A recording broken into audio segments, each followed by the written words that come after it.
What's up, friends? Welcome back to my channel. I hope you all are doing well. I have another ranking video for you guys today. In this video, I'm going to be ranking all of the foundations that I have tried this year. Most of these are new releases that were released within the past couple of months, and then I have a couple of classic foundations that I also tried this year, and I want to share with you guys all of my thoughts. So if you want to see what comes out on top, then keep watching. You guys know the drill. Don't forget to give this video a big thumbs up if you like it. It really helps me out. And if you are new here, welcome to my channel. My name is Sophia and I am a complete beauty addict. I upload new videos every single week. I do a lot of new makeup reviews, ranking videos, favorites videos, get ready with me's. So if that is your jam, then hit that subscribe button to join our fam because we would love to have you here. And as a quick reminder, friends, I am going to be linking all these products in that description box down below. If you want to support my channel, shopping through my links is a great way to do so. Full disclaimer, I do earn a very small commission when you shop through my links. And without further ado, friends, let's get into this ranking. All right, party people, I'm gonna start with my least favorite foundation that I tried this year, and then I'm gonna finish with my favorite.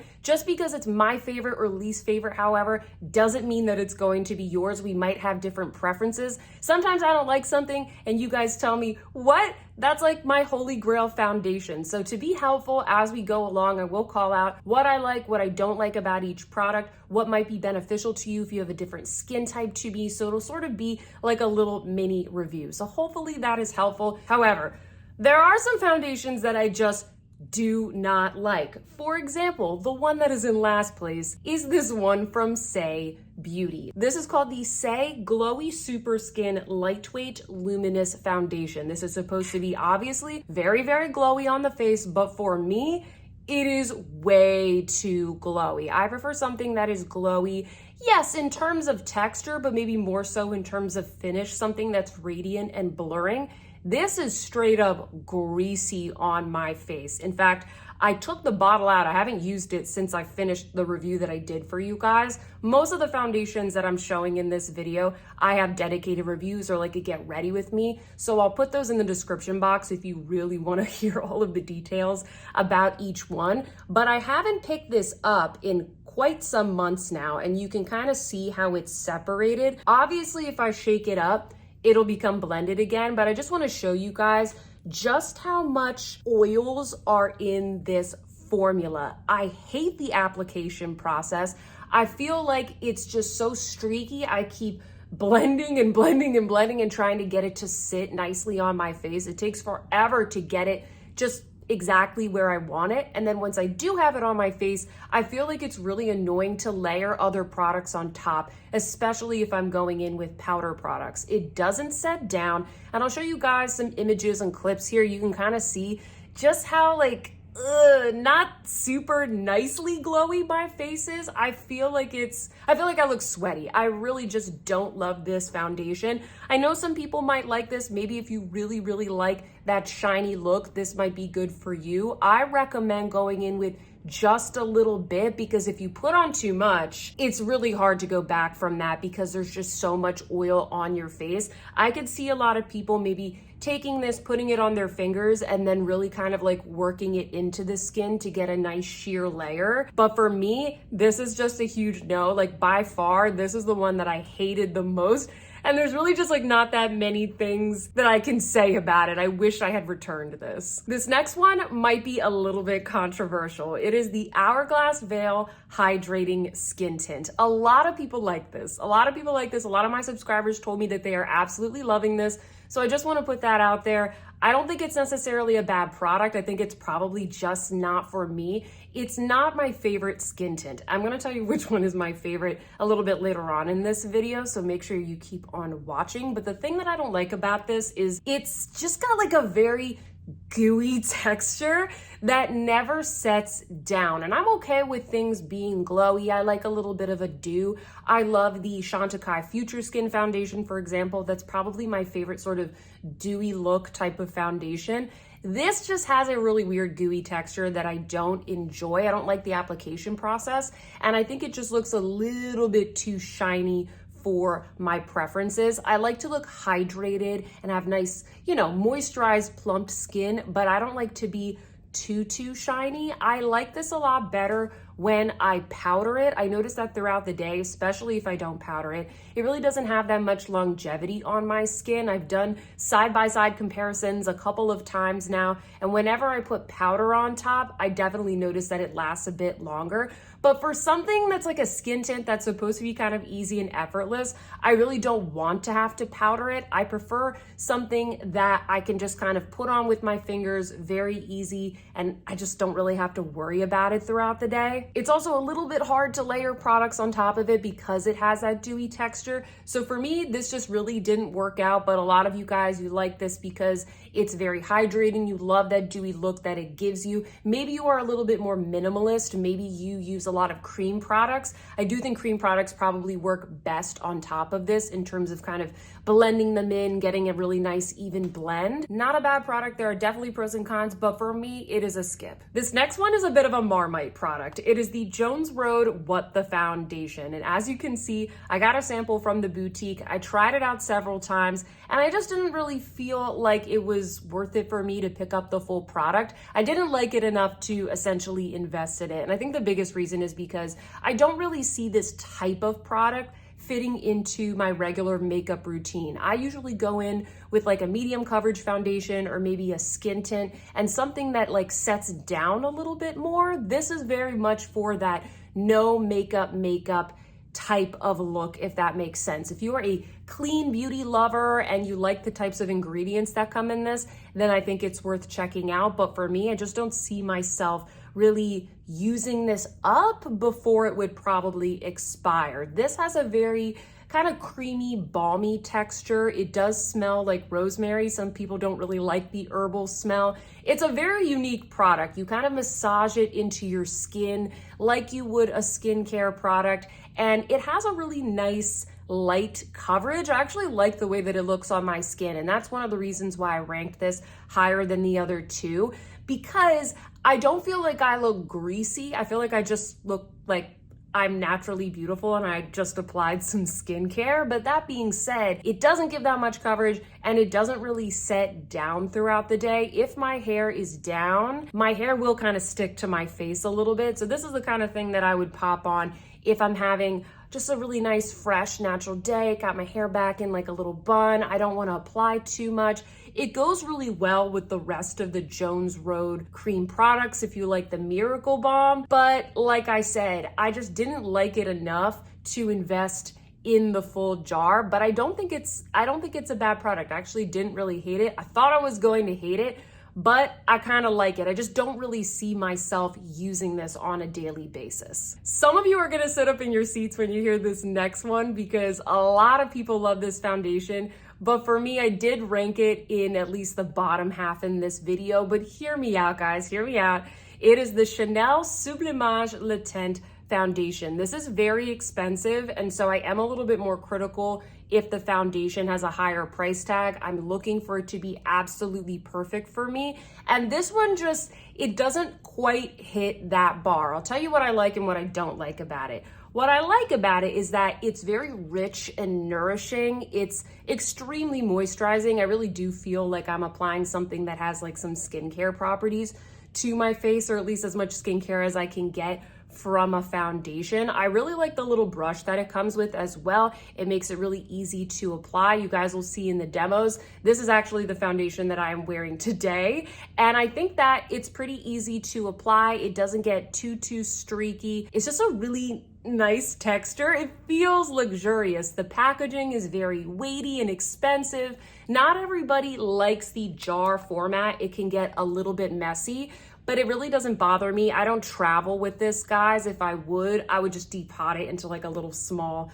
travel container. I like that it is blurring. It has these kind of blurring diamond powders in it. It is a very beautiful foundation. I think for me, the biggest deal breaker is just kind of how it wears on my skin. I feel like throughout the day, you know, it's not sticky or anything, but it does kind of transfer.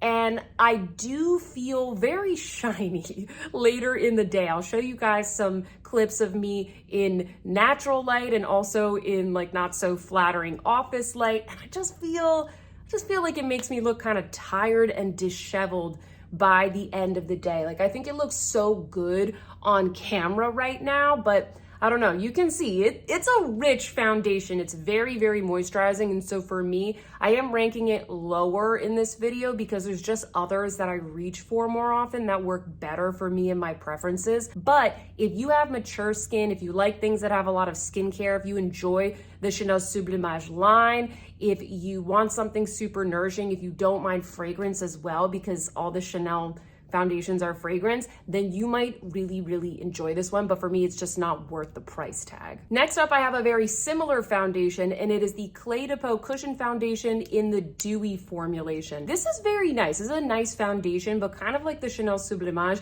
it does look just a little bit too dewy on me throughout the day, and I think it kind of slips and slides on my face a little bit. The reason that I'm ranking this one higher is because just because it's a cushion foundation, because of the format, I'm automatically able to get kind of a lighter, sheer application that I think works better for me for this type of dewy formula. I think it looks beautiful on the skin. I like all Clé de Peau foundations that I've tried so far, but I do think this one might be just a little bit too shiny for my skin. I really like it when I powder it. That's also why I'm ranking this one a little bit higher. I feel like I'm able to powder this one because it's lighter, and I just have like a lighter, like more crease-free application. It doesn't get cakey, and it adds a lot more longevity. I can't powder every foundation because I have dry skin. Most foundations, I don't really go in with that much powder. This one, I do have to powder, but when I powder it, it looks so good. It's a really beautiful foundation. If you have very dry or dehydrated skin, I think you will like it, but just know it is what it says on the tin, which is fairly dewy. The next product in this ranking is the Fenty Ease Drop Tint Stick. And this one has really grown on me over the past couple of weeks. I've realized this is a pretty unique product in my collection, and I'll explain why. Usually when you have a stick foundation, I feel like a lot of times they're a little bit more full coverage and they tend to be more matte. Sometimes they can be a little bit drying because they're not in that liquid format. So they're not gonna have as much, like water and glycerin and things that are moisturizing and nourishing to the skin. But also when you have a skin tint, a lot of times you get something that is a little bit lighter and dewier and shinier. This is kind of like the best of both worlds. It's like taking a skin tint and putting it in a stick formulation. So what you get is something that's still really light and natural, easy, wearable for every day, but you kind of get like that natural to soft matte type of texture to the skin. You don't have to powder it. It's a very like set it and forget it type of product. And I've just really enjoyed the ease of this. I think the downsides and why this isn't ranked higher in this ranking video is because it doesn't have the most longevity. It's a skin tint, basically. You could powder it if you wanted a little bit more longevity, but for me, it's kind of good for like working from home every day. Just put a little bit on, makes my skin look cute, but it's not gonna be something that I wear for like a really long day if I really wanna kind of lock and load my makeup. I just don't feel like it has the most longevity. It also, it's not gonna be as moisturizing as the regular Fenty skin tint or maybe something in a liquid format. So just kind of keep that in mind. If you're looking for something with a lot of hydration, a lot of the foundations I've already mentioned in this video are gonna be better for you, like the Chanel Sublimage and the Clé de Peau. Are you still with me, friends? Because now we're starting to get into the foundations that I really, really like. It's hard for me to find cons with these, but I will kind of explain who I think that each of these are for, because not all of these foundations are really the same. The next one is a foundation that it came out, I think it was last year if I'm not mistaken. It is the Chanel #1 foundation. A lot of you guys recommended this to me because I really love the Le Beige foundation from Chanel, and I do really like this foundation. It is incredibly glowy. It's so luminous. I actually wore this yesterday, and I was like, man, this is a really nice foundation. It's very liquidy, so you can kind of apply it in layers if you want to build it up. It's just so fresh and effortless and kind of youthful looking. It's a very beautiful foundation. I do wish that it didn't have any fragrance because this is kind of supposed to be like the clean beauty, line from Chanel, but it's just like totally pumped with fragrance. I wish it didn't have that. It's supposed to have a lot of, you know, interesting skincare ingredients in it. I did take a look at the ingredients and they do have some good things in there. The one that they highlight the most is the red camellia flower. That's kind of like the standout ingredient for the entire line. The reason that I don't have this one ranked a little bit higher is because I just think the ones that are higher up in this video, they're a little bit more unique and they're kind of more of my favorite in each category or for each particular finish. I would say that I still like the Le Beige Healthy Glow foundation from Chanel a little bit better. And so that's just why this one is ranked a little bit lower, but it is a very nice foundation. If you want something that's just a little bit lighter, maybe a little bit more luminous than the Chanel Le Beige foundation, then I would definitely check this out. Next up, we have a brand new foundation that recently launched. This is the Prada Reveal foundation. This is very interesting. If you want to look perfected, like not necessarily natural, but naturally flawless, this is a good foundation to check out. They have what they call on their website IRL micro filter technology. To me, that just says this is a very luminous foundation. It gives you a really perfected airbrushed look. If you're looking for a foundation for a special event, maybe like a wedding, something like that, this is definitely one to check out. I think my main call out with this one is that it is a more matte foundation. If you don't like very matte foundations, this might not be good for you. I think for me, I like to sheer it out a little bit more for every day. I also really like mixing this with kind of like glowy primers or shimmer serums, ones from like Chanel or Danessa Myricks or RMS. I love mixing those together with this because it just adds a little bit more moisture for my skin. It's literally a match made in heaven. So yeah, I don't think this is gonna be for everybody. It is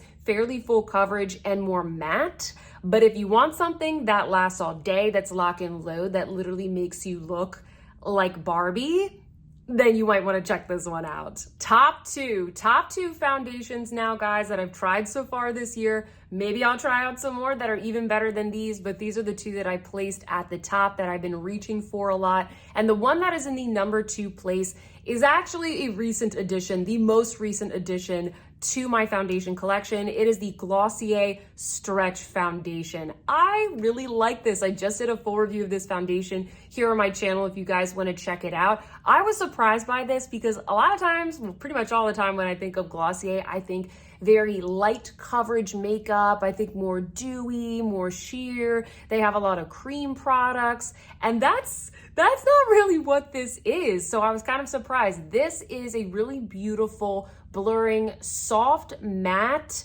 kind of natural finish, everyday medium coverage foundation. I keep saying this, but it's a really great Goldilocks foundation. It has a lot of moisturizing ingredients, but it also has ingredients for kind of controlling the production of sebum. So if you have kind of oily to combo skin, you can still get along with this. I do think it's gonna work for a lot of skin types. It gives you that kind of, what's that trend? Like the cloud skin. I think that is just a TikTok buzzword for a soft matte finish. And I think this does a good job of balancing that matte trend with some actual moisture so that my skin doesn't get dried out. It isn't going to be as moisturizing or nourishing as the Chanel, as the Clé de Peau, as my Chantecaille, as my Suqqu, and I did say that in the review. So if you have more dehydrated skin or if you have mature skin, I would probably push you more in the direction of those brands. But hey, this is $35. I think that's a pretty good deal for such a nice foundation, and there's 32 shades as well. So I think it's an all-around great foundation, good for every day. Really surprised me, and so that's why I put it in the number 2 spot. Drum roll, please. And in the number 1 spot, my favorite foundation product that I tried so far for 2023 is none other than the Danessa Myricks Yummy Skin Serum Skin Tint. I love this stuff. I've been using it all summer since I got it. It is a beautiful skin tint. I famously did not enjoy the Yummy Skin foundation, but that's okay. Danessa brought it back with the skin tint. And one of the reasons why I put this as number 1 is because it has become my favorite skin tint. There's others that I really like, but this one is my favorite. It is the one that I am most excited about out of all the other base products that I'm chatting about in this video. You know, sometimes you try things that you really like, and then other things you try that you really like, and they are like your holy grail. If I could only pick one of the products that I mentioned in this video, it would be this one. I like this because it's very moisturizing and nourishing to my skin, but it doesn't make me look greasy or oily like some of the other ones in this video, like the Say foundation, for example. I don't feel like I have to powder it. I feel like I get a really beautiful, just moisturized look to the skin. I think that other makeup products, both cream and also powder, layer on top of this really well. I also like that it gives a nice light coverage, but it doesn't give like nothing coverage. It's not like the Glossier skin tint, which is extremely light. And hey, it's not a bad product. I know a lot of people, they enjoy that kind of super light, you know, maybe like a Chanel Water Fresh tint type of coverage. I enjoy that product as well. But I think for day to day, the realistic thing for me is to get kind of like a light to medium coverage. And this is a skin tint that definitely is sort of bridging between light to medium. Most of the time I like to apply foundations with a brush, but this is just so easy and effortless. I feel like I can just kind of put it on like skincare. I get the coverage I need. It's not streaky or fuzzy or anything. It's just a really nice skin tint. And I know a lot of you guys, after hearing my praises of this product, a lot of you have purchased it and you told me you really like it as well. So there you have it, friends. Those are all the foundations that I have tried so far. I hope that you guys enjoyed this ranking video. And now it is your turn. Sound off in the comments down below and let me know, what do you think of these products? What would your ranking be? Are there any other good foundations that you have tried this year that you want me to review next? Because I am all ears. Let me know what other types of products also you want me to rank next, because who doesn't love a good ranking video, am I right? If you like this video, please don't forget to give me a big thumbs up. Consider subscribing to my channel if you haven't already. And with that, friends, I hope that you see some beauty in your day, and I will see you in my next one. Goodbye.